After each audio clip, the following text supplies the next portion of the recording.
Thanks for having me out, Janet, today. And I just want to focus on a little piece of the business and industry that we've been working on lately, and that's intelligent operations and real-time critical decision-making data.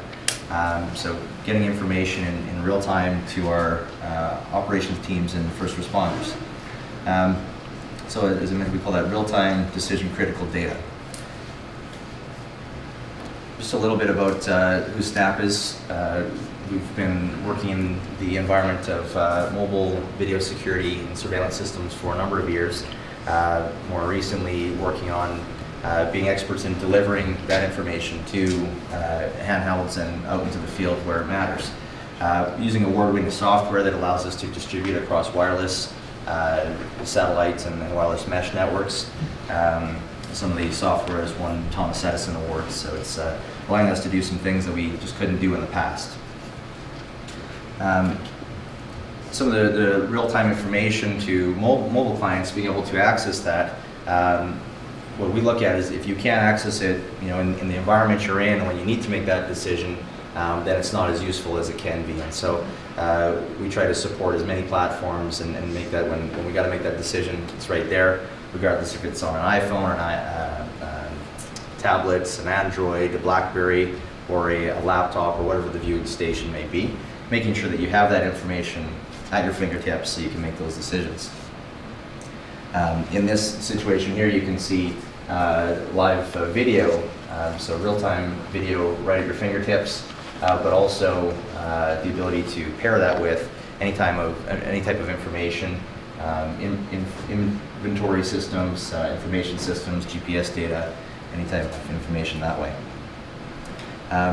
Some of the real-time data benefits for customers, being able to manage and keep track of our assets in the field. So having instant knowledge of what that looks like in a snapshot from multiple views and situational awareness of those areas.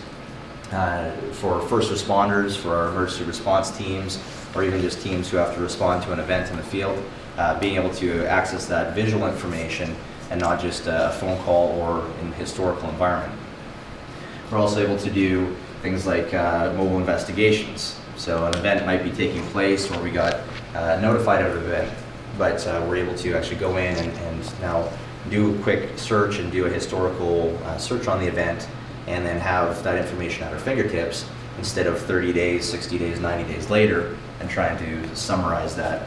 We can do that right on the spot. When it comes to, let's say, campus operations, or even large organization operations, city and municipality operations, being able to pool all that information. The gentleman earlier there had talked about cloud and bringing all the different resources into one space and then being able to extract that, which is fantastic, and then being able to analyze that data so it's only giving us the relevant information when we need it in the right moment. When it comes to loss prevention, inventory management, being able to know that that's happening beforehand and then respond to it so you can stop it from happening. A client's out in Southern California, we're working with an oil refinery. They're a multi-billion-dollar operation, and you can see how loss prevention can get out of control if you don't have that information. They're running a 2% loss in that operation just in their retail space, which amounted to about just over $1 million a day they were losing. They had systems that gave them information, but nothing to analyze it and give them that information in real time. So it was about 8 to 12 months by the time they actually realized the loss was happening. Just a quick snapshot of what architecture of real-time system can look like. In this example, we use a law enforcement agency tied into either a private or public network.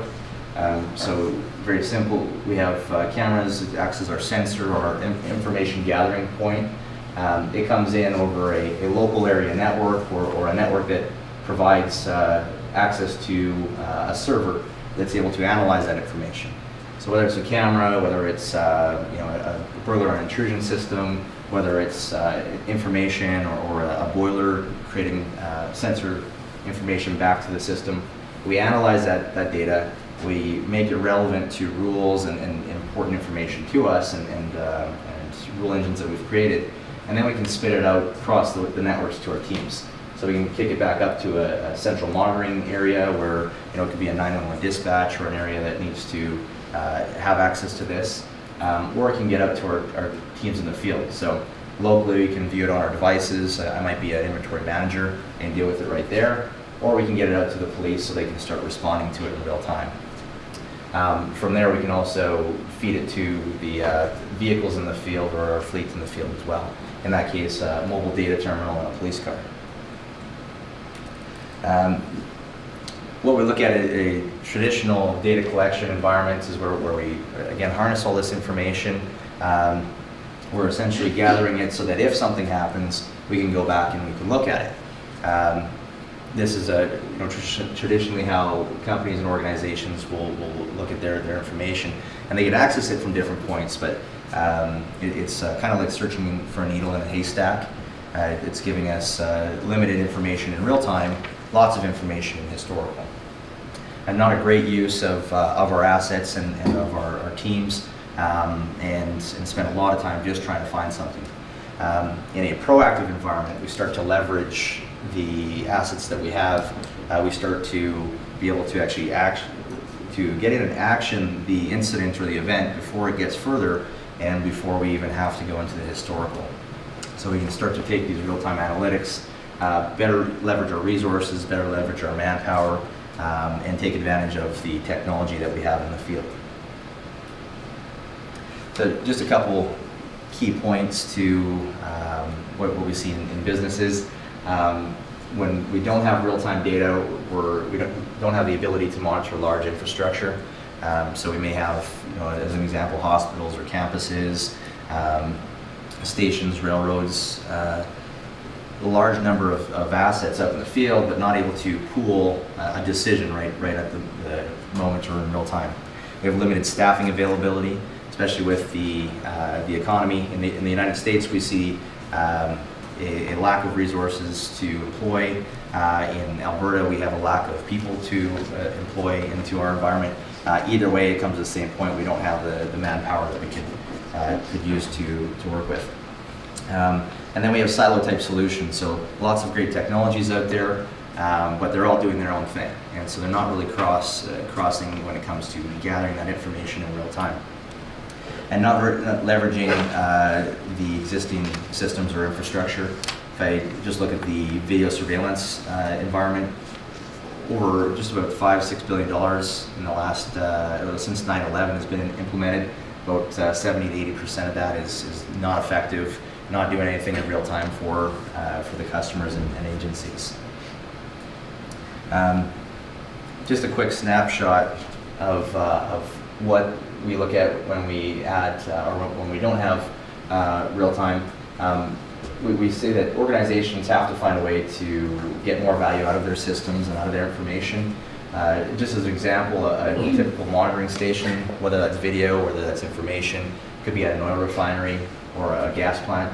This information is coming in, and research has shown that after roughly 22 minutes of multiple sources of data coming in or multiple images coming in, we see that the human's ability to detect an event or to respond or act to that information drops drastically, so about 95%. Studies have shown that an elephant can enter the room, and it'll take them over 8 minutes before they even see the elephant on the screen, because you have this essentially we create a blindness to it. So I know I'm running out of time here, so I'll skip to just a final slide here. What we look at when we get into real time, 4 main components, and this is what we're trying to achieve. We're trying to capture the information, so we have that information coming in, analyze the information, have that layer of analytics, decide, make that decision and verification, and then we can have our teams out there and actioning the information that's in our fingertips. So I'll leave it with that, and I thank you for your time today. Any questions after, we'll be around.